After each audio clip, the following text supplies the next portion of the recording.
Hi everyone and welcome to our first Spanish language lift presentation. My name is Zoe and I am one of the school's college liaison assistants here at the University of Chester, and today I am joined by Dr. Astudillo-Jones. I didn't even say your first name then. I'm so sorry. I was getting stressed out about your second name. I can't believe I just did that. Would you like to say hello? Hello. Anyway, she'll be joining us later on and she'll introduce herself much better than I just did. So she'll be presenting the presentation today. And we also have my colleague Chantal, who will be moderating any questions as they come in. Would you like to just say hello? Hi, everyone. Perfect. Thank you very much. So I'll shortly be handing over to Nicola for the presentation. But during the presentation, please do feel free to ask any questions and also get involved in any activities via the chat function that is just on the right-hand side of your screen. Your audio and your video won't be shared throughout, so don't worry about that. And if you would like to be anonymous, you can click that you want to be anonymous so that your name doesn't pop up when you are asking the questions or answering any questions that Nicola may ask. If you would like to also like other people's questions, you can do that, and that just shows us that it's a question that a lot of people want to be asked. So if we get too many in and can't get to them all, we'll make sure the ones that are liked the most get asked first before the rest of them. Okie dokie. So Chantal will get to those questions by the end of the session and ask them for you. So they won't be answered during the session, but it'll be just towards the end of the session. So thank you very much and enjoy the session. I think we're about ready to start. Is that okay, Nicola? Yeah, that's fine. Thank you very much. Over to you. Okay, well, hello, everyone. So my name's Nicola. I am one of the lecturers in Spanish here at the University of Chester. So today we're going to be looking at a particular grammar point that is often quite difficult for native speakers of English, and that is the question of ser and estar. So obviously in English we have one verb that means to be, whereas in Spanish we have two, ser and estar, and sometimes therefore for us it's quite difficult to know when we use ser and when we use estar. So that's what we're going to do a quick review on today. So, as I've said, both of these verbs then mean to be. And I've just put on the screen here the present tense conjugation of these verbs. So ser obviously goes to soy, eres, es, etc. For I am, you are, she is, etc. And then estar, again, present tense conjugation, estoy, estás, está, etc. For, similarly, I am, you are, she is. So let's begin with ser. So when do we use ser? Well, ser is used when we want to refer to what we can call essential qualities, okay? Qualities that define a person or a thing. Okay, so this could be something like somebody's name, their physical description of them, okay, whether they're tall or short or whatever, their nationality, but also things such as jobs, personalities, so what somebody is like as a person, if they are hardworking, for example. Time and date are also used with ser, price, relationships, and religion, okay? So let's have a look at some examples. So we have soy inglesa, okay? So I am English. Obviously, soy inglés is when we're talking about somebody masculine. So I am English. So nationality is seen as something essential, okay? An essential quality that defines you, okay? So your nationality. Similarly, es profesora. So she is a teacher. Now, I know obviously jobs can change, okay? We can have different jobs. But I think we have to remember that these rules have been around years, okay? Years and years. And the logic behind this comes from back in the day when your job defined who you were, okay? You were defined by your job. You kind of had one career or one job, and you did that for the majority of your life. So it did very much define kind of who you were as a person. You were a teacher, or you were an architect, or you were a police officer, for example. So that's kind of where the logic comes from, why we use ser. Same with nationality. I know technically we can change nationality, but that's very rare. Okay, nationality tends not to change. Okay, where we're from. So it's something more essential about who we are. Okay, it defines us. So nationality, profession, jobs. Characteristics as well, so more like personality. Okay, so son amables. Okay, so they're very nice, they're very friendly. Again, you're defining their characteristic, okay, who they are as a person, what they are like as a person. So because you're defining them, defining their quality, you need to use ser. When I mentioned relationships earlier, what I meant was in the example, what we have in the example here. So ella es mi madre. So she is my mother. Okay, so the relationship, she is your mother. This doesn't have to just be family relationships. So ella es mi amiga, for example, she is my friend. Again, we would use ser because we're talking about the relationship between two people. Price. So son 89 euros. Again, the price of something seen as very much a defining quality of that thing, okay, what it costs. So we use ser.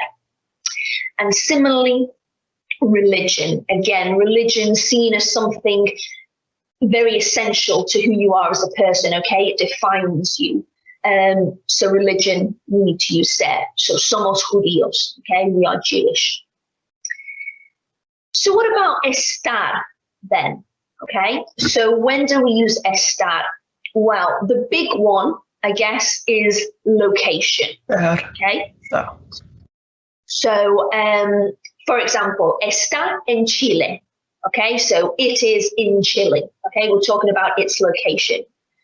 Está en la calle Sierpes. Okay, it is on Sierpes Street. Okay, so not just if it's in a country, if it's on a street, for example. Similarly, your personal location, okay? So, estoy en mi casa. I am in my house, okay? So, location, where you are located at the moment, okay? So, location is estar. Excuse me. We also use estar when we are talking about emotions or conditions. Okay, so by this we mean how we're feeling, okay, or how we are in this moment, something that can vary over time. Okay, so we're not talking about our permanent characteristic, what we're like as a person. We're talking about how we feel, okay, or how we are right now. So, por ejemplo, estoy muy bien, gracias. Okay, so I'm great, I'm really good, thank you. I might not be good in an hour, okay? I might feel very differently. So something that can change in that sense, like a feeling, we use estar. Similarly, estoy enfermo or estoy enferma, depending on the gender of the noun. I am ill, okay? Again, it's a temporary state, okay? You're not always ill. You're not referring to your quality as a person. You're referring to the fact that at this current time, you are ill. So it's a condition you find yourself in. So estar, okay? Estoy enfermo, estoy enferma. And finally, estar is used in the continuous, okay? So the example we have here is estamos comiendo. So we are eating, okay? So it's the ing, the continuous, okay? So with the continuous, you need estar. Estamos comiendo, we are eating.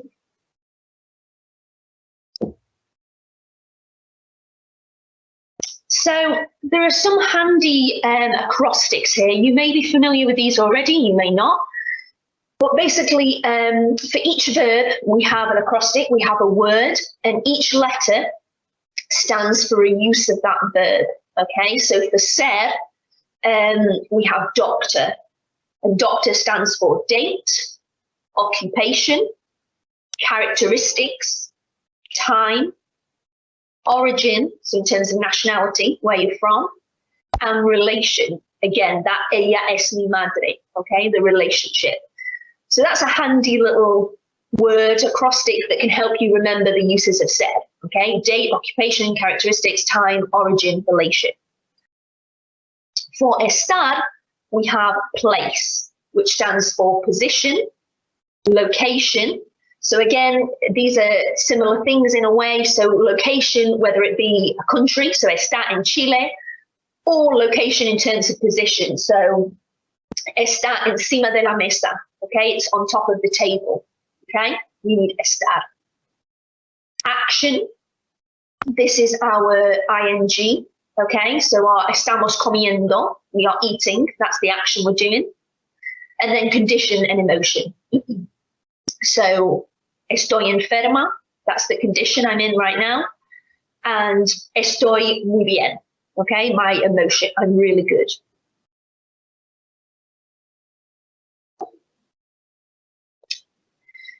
However, there are some exceptions, let's say. It wouldn't be language if there wasn't an exception. So I'm just going to look at a key exception today, and also an example of something that can sometimes be a bit confusing, okay? So in terms of when we use ser and estar. Let's start with an infamous exception.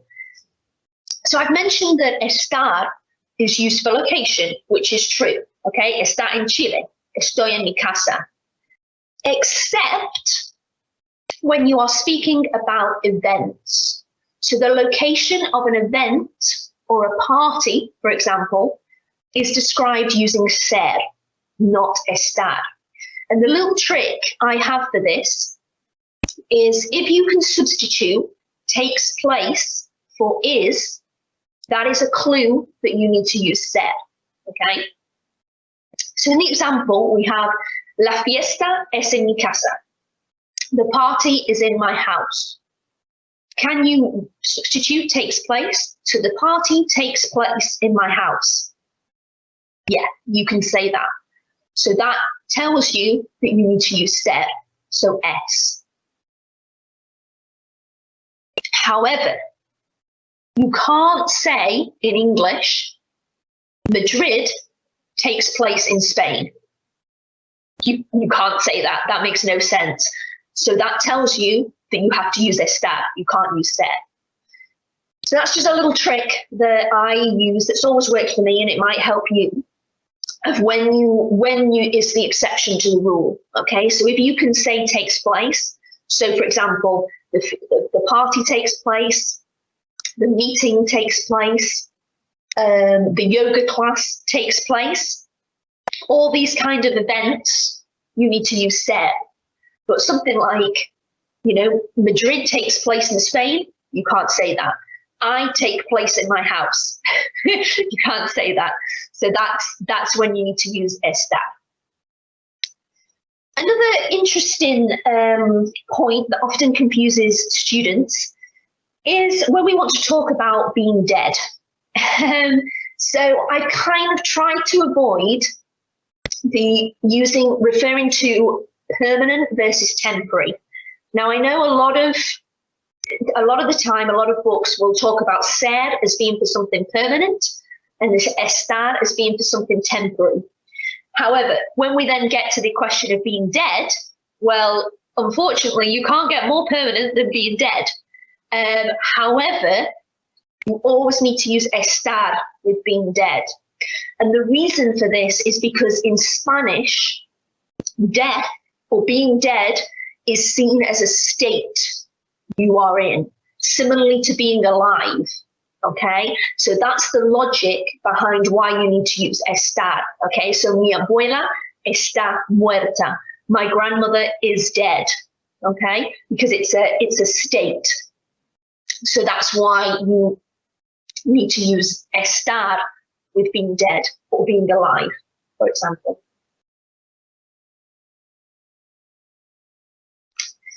And then before we get on to our little activity, the final thing then, seeing as how we're talking about ser and estar, is there are certain adjectives in Spanish that have a different meaning whether you use them with ser and whether you use them with estar.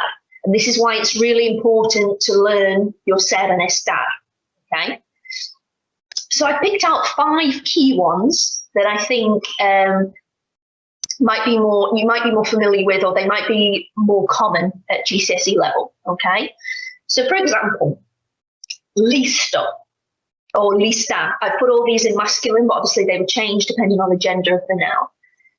Ser listo means to be clever. Estar listo means to be ready, okay? So again, the logic is kind of there. Think about ser listo, to be clever. You're talking about you're defining somebody, you're talking about their quality, okay? What they're like as a person. Estar listo, to be ready, that's the state, the condition they find themselves in, okay? So the logic is still there. Similarly, orgulloso. So ser orgulloso means to be proud in the sense of being conceited or being vain. Estar orgulloso means to be proud of something. And again, the logic is there. So if you're saying ser orgulloso, you're saying somebody is proud in terms of what they're like as a person. They're very proud as a person. They're very conceited. They're very vain. Whereas if you're saying estar orgulloso, you're saying they are feeling proud of something they've done or of someone, okay? So that's the difference between defining a quality or the emotion that somebody is feeling, okay? Rico is another one. So ser rico is to be rich in terms of to have a lot of money. Estar rico means to be tasty, often used in the context of food, okay?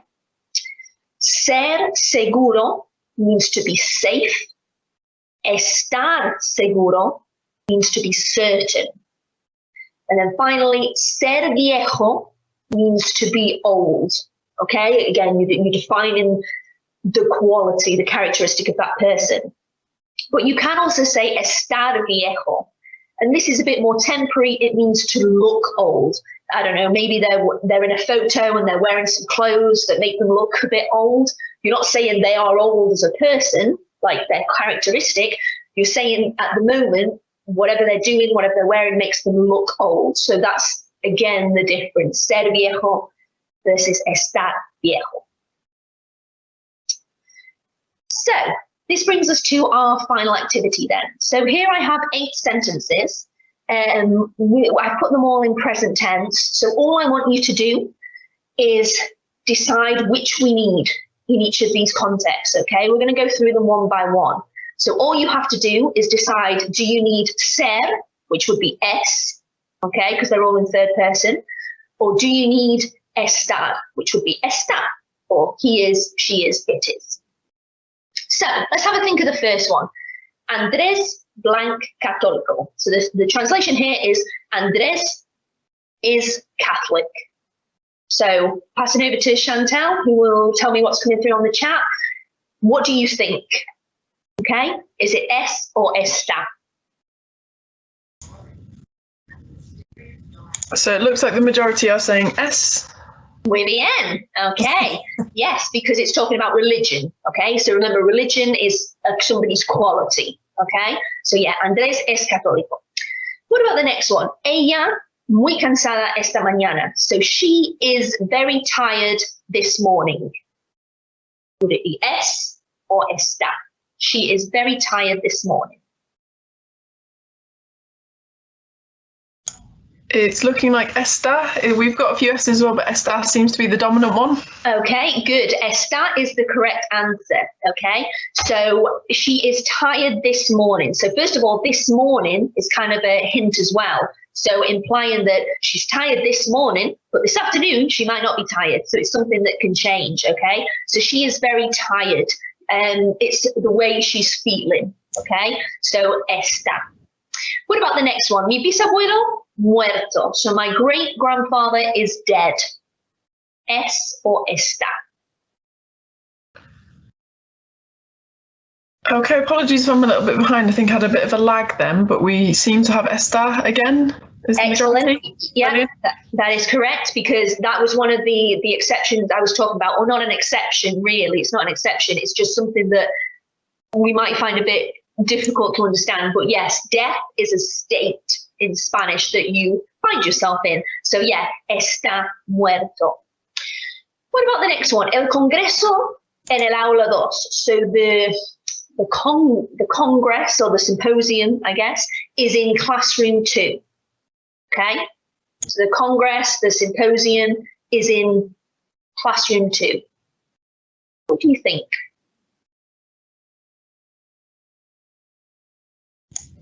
Okay, so we've got a couple coming in. We've got about a 50-50 mix, actually. We've got one person that says S because it is certain. We've got 2 more S's and then 2 Estar, so a bit of controversy in the. Well, yes, this is the one. The correct answer is S. And remember my trick, okay? So if you can replace takes place, so it takes place in classroom 2. You can say that, okay? So it's, yeah, the Congress or the symposium takes place in classroom 2. You can say that, okay? So it would be S. I am looking at the time. Chantel, if we don't have time to do them all, you just let me know. Well, let's try the next one. So Margarita, una mujer lista. So Margarita is a clever woman. She's not a ready woman. That wouldn't make sense. She is a clever woman. So is it S or esta?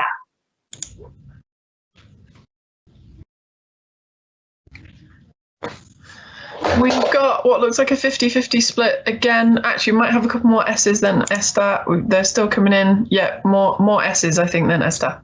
Okay, that's good, because S is the correct answer. So she is a clever woman. So first of all, we're talking about her characteristic, her personality. She's clever. Okay, we're describing her. And this is one of the ones where ser lista or ser lista and estar lista have different meanings. So ser lista, or here es lista, once it's conjugated, is to be clever. Estar lista would mean she's ready. And you can't really say she's a ready woman. That doesn't really make sense. So she's a clever woman. So it should be S. Let's try the next one. La ventana abierta porque hace calor. So the window is open because it's hot, because it's warm. What do you think about this one? So use the logic of what we've been talking about. So the window is open because it's warm. The S or esta?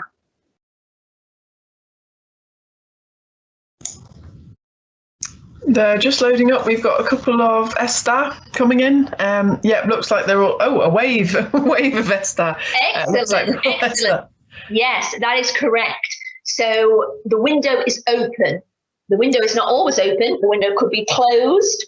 The window could be open. So the state, the condition it finds itself in is open rather than closed. So está. Muy bien. Okay, let's find. Sorry, Nicola, I was just saying we've had quite a few questions, so that might have to be our last one. The next one could be our last one. Okay, we'll do the last one, and then I'll just show you the answer to the last one. So hoy el 28 de abril. So today is the 28th of April. What do you think? Es o esta? Again, we've started up with a couple of Esta. One S, 2 Esta so far. Okay. Oh, another S. So we've got 2 Esta at the moment. Oh, more S's now. Okay, good. S is the correct answer because date, time and date, we use ser. So today is, think that we're defining today. The date of today is like a characteristic of the day. So today is, hoy es el 28 de abril. And the last one, I'll just tell you the answer, would be está. So her office is on the 2nd floor. Can you say her office takes place on the 2nd floor? No, you can't say that in English. So it's just normal location, está. Okay, right. Well, if you've had some questions, I'm more than happy to answer. Please fire away. So we've got a few different kinds. We've got some about sort of studying Spanish at university and a couple of grammar questions. So I'll start with the grammar, if that's okay. Everyone's going to have to forgive me. I don't know very much about Spanish, so I apologise. But someone has asked, and quite a few people have liked this one, is why can we use both with guapa? So why estás guapa and eres guapa? Why is that possible? Okay, so that's similar to what I was talking about with the viejo, vieja. You can use both with those adjectives because there's a difference between you're saying, like, say, ser guapo, es guapo, all the time. All the time they're good looking. But maybe they're not always good looking and they're just good looking today. Then you would use estar guapo. So that's why with those kind of adjectives, viejo, guapo, you can use both. It depends on what you want to say. Are they always good looking? Like that's their characteristic? Or are they just looking pretty good today? Oh, because it's in that sort of ambiguous state to be in. Right, that's really interesting. The next one was, does it matter? This is it's interesting the way it's written. Does it matter if we don't use the accent in estar or estas when we're writing them? I'm afraid it does. Yeah, accents in Spanish are mandatory, so it's it's good to get into the habit of using them now. If you didn't have the accent, especially when you're writing, esta could mean this, like this jacket, esta chaqueta. You need the accent to show that it's a verb. So yes, accents are mandatory, so get into the habit of using them now. And the last one on that point was, would a native Spanish speaker, would it be really obvious to them if you mixed up your ser and your estar? Would it be really conspicuous? They would know. They'd know you'd made an error. Let's say they would know you'd made an error. But think about when somebody makes an error in English. You know they've said something wrong. You're not going to pick them up on it. You know what they mean, but they've still made an error. So I guess I would say don't beat yourself up about it if you make a mistake. But you are wrong, so you still need to revise. Okay. So they would understand you, but you would have missed. They would understand you, but you've still made a mistake. Yeah. Okay. The next one was, how do you know if you need the accent? Is that a memory thing or? It's you need to know whether you're saying a verb. So are you saying he is, or she is, or it is, or are you saying this? Or maybe the question is referring to how do you know which forms have accents?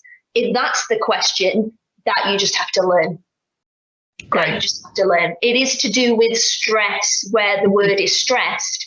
However, it's easier just to learn it, just to drill it. So like, everything in present tense with estar has an accent except estamos and estoy. You just have to learn that. Great, thank you. The very last one, we've got a few seconds left, is if you study Spanish at university, do you get to go to Spain during your degree? And also, do you have to go to Spain during your degree? You 100% can go to Spain. You can also go to Latin America if you wish. Yes, and we strongly encourage you to do that because you need to practice your Spanish. And the best way to do that is to be in a Spanish-speaking country. So yeah, you have the option either to study in a university, or you might want to work in Spain or in Latin America, either teaching English, or you can get an internship in a company. There are many options. You don't, in terms of whether you have to go, obviously, if for some reason you really don't want to go, there are options, but we would always encourage people to go when they can. I know it's scary, but that is the time your Spanish will improve in leaps and bounds. And it is the best way when you're surrounded by Spanish all the time. So yeah, if you really can't go for any particular reason, there are options, but we would always encourage people to go if they can. Great. I think that's everything. So I'd like to say thank you again, Nicola. That was fascinating. If anyone does have any questions that they didn't get to ask today, if you pass them on to your teachers, they can pass them on to us and we can get them answered for you.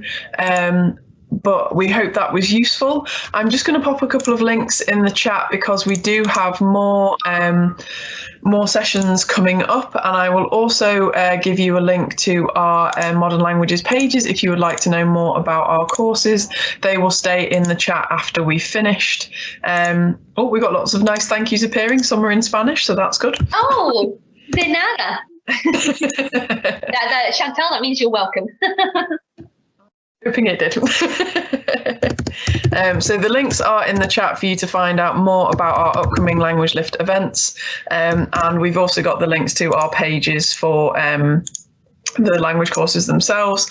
If you do want to come to any more of the Language Links event, you can book a place, but also the live link is there for you to attend. So we'd like to thank you again for attending this event at the University of Chester, and we will see you again soon. Thanks very much, everyone. Bye.